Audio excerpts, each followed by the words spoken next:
Al-Hamadain continue à utiliser son argent pour blanchir sa réputation dans différents pays afin d'approcher l'administration politique dans les pays européens et en particulier les États-Unis. Tamim essaie d'exploiter les crises du genre du président Donald Trump afin d'influencer sur la politique de Washington au Moyen-Orient afin de servir son agenda subversif.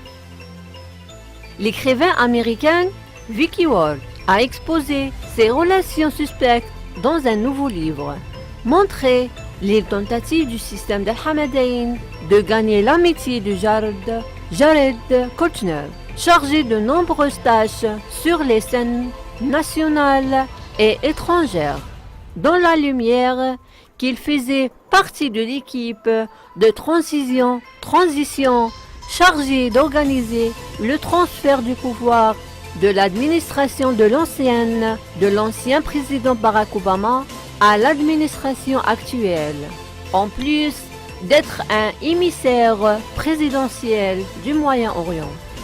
Le nouveau livre, qui porte le nom Fondation Kushner, met en évidence sur les mouvements des autorités qatariennes après la victoire du Trump de l'élection présidentielle à travers des voies de communication secrète avec la famille de Kushner, sous prétexte de la conclusion d'un accord.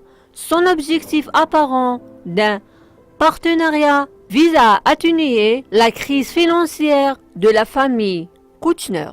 Tout a commencé quand une société suivie par la famille de Trump a connu une crise financière à cause de sa décision de vendre un certain nombre de biens immobiliers dans le New Jersey. L'objectif réel derrière les négociations menées par les représentants de l'un des fonds souverains de Doha en 2016 avec des représentants de la société Kushner. Lors de ces négociations, le ministre